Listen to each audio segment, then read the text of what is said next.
Itong klaseng solid dot na makikita natin sa isang bato nakaukit.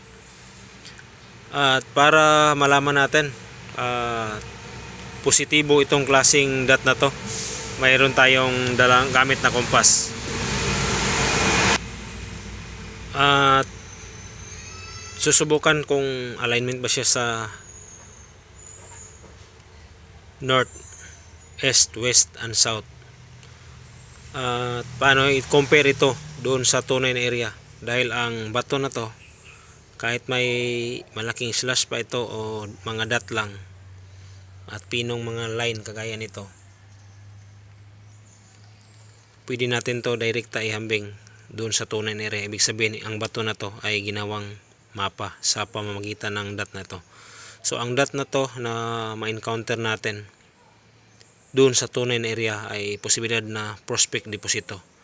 Kaya ang gagawin natin ngayon mga boss, gagawa tayo ng demo tutorial para pwede nyong ma-adapt doon sa inyong area o lugar, at paano siya hanapin nang hindi ka mailayo at maidikoy doon sa mga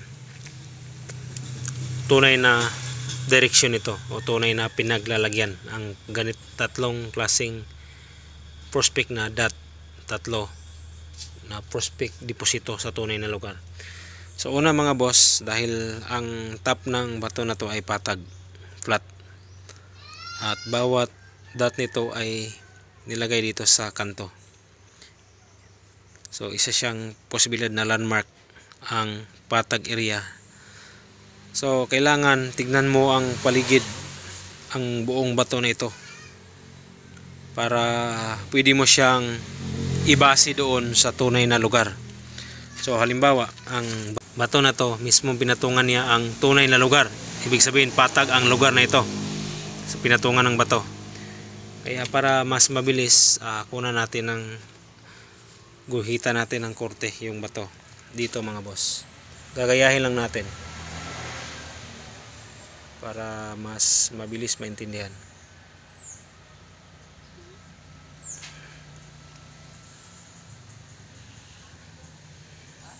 So ito yung top ng bato, ito yung gilid, at ito parte yung naglitrang V, naglitrang B na slash dito, cutted, at dot, guhita natin yung dot dito.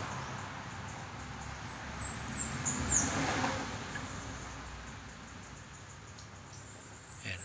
Tapos may solid dot dito na bilog.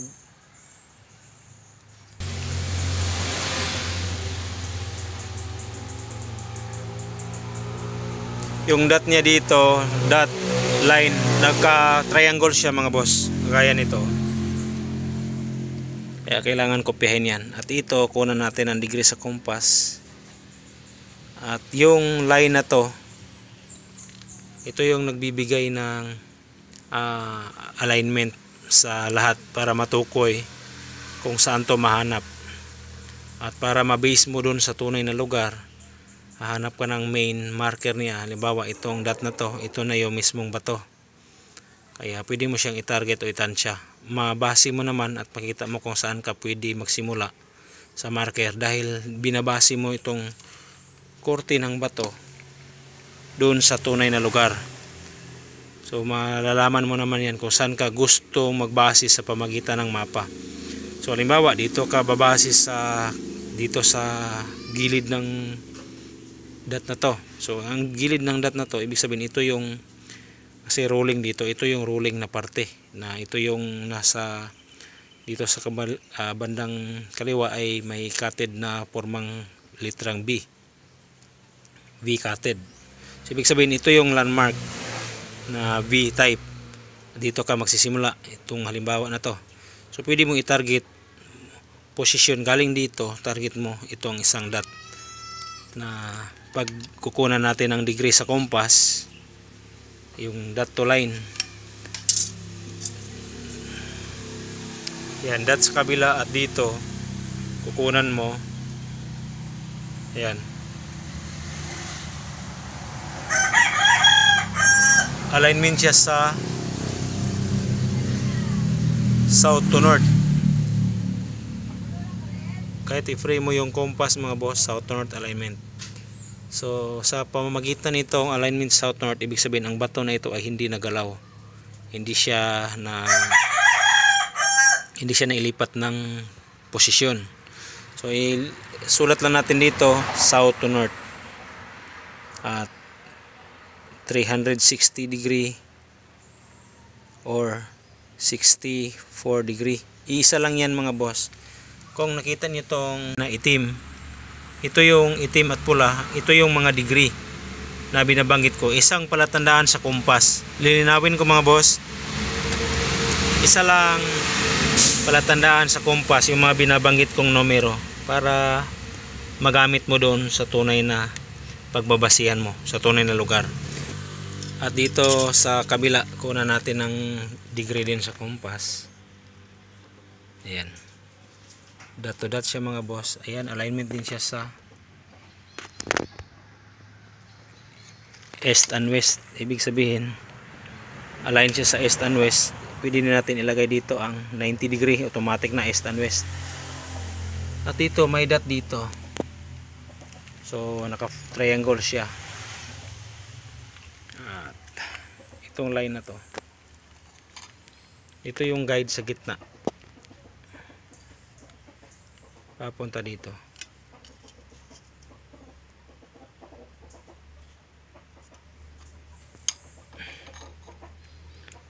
So ang degree niya dito mga boss,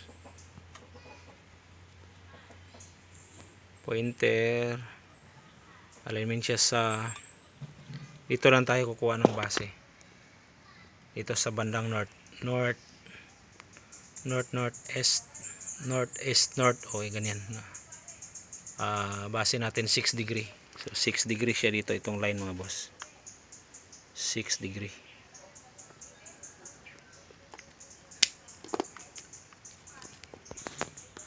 Yan, 6 degree dito.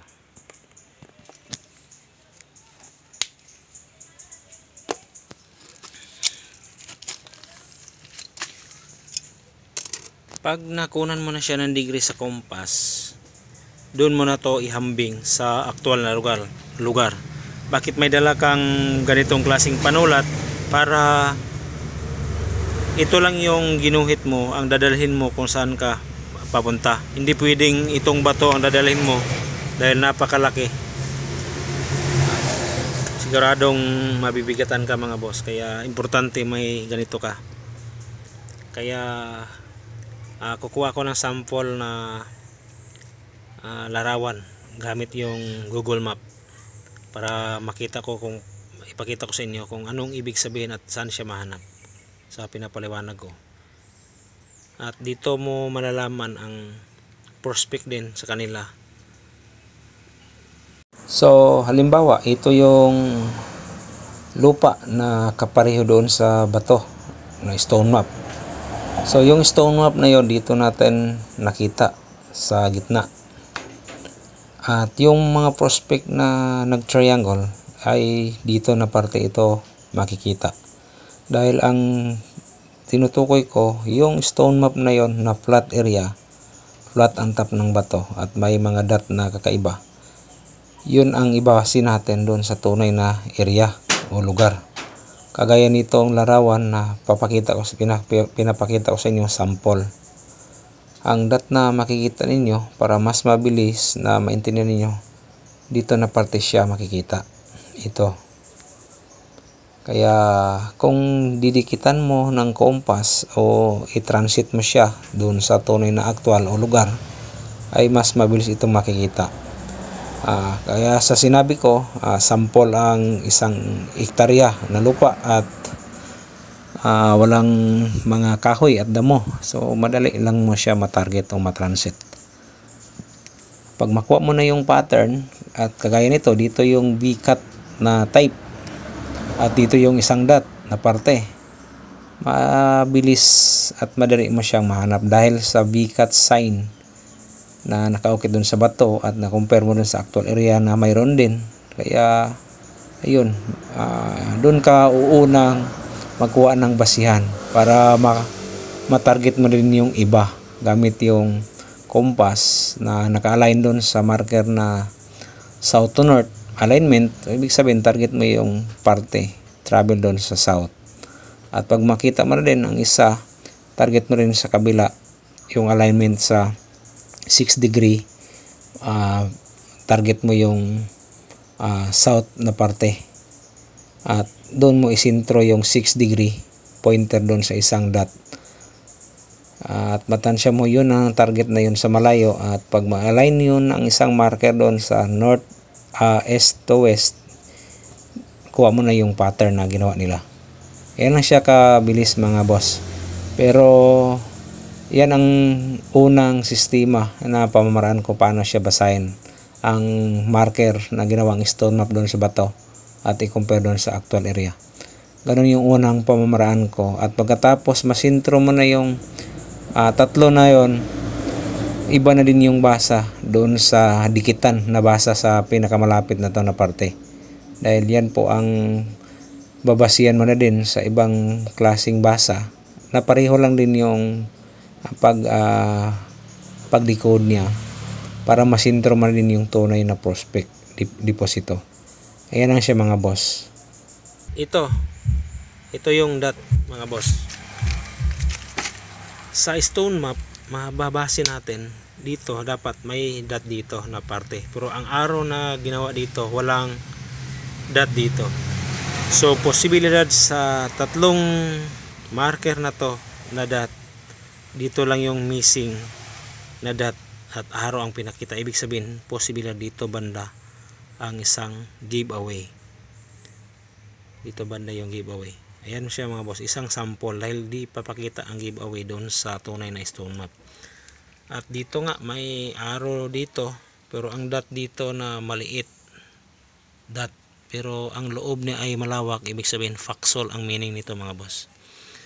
So ganyan lang, kahit na di mo gagamitan mo ng compass, wag mo ibase, i-compare yung compass doon sa tunay na araw kung saan sisikat, saan lulubog. Kasi yung mga binabanggit kong degree, news, north, east, west, and south, isa lang tong palatandaan, demo para mabigyan kayo ng linaw na degree na binabanggit ko.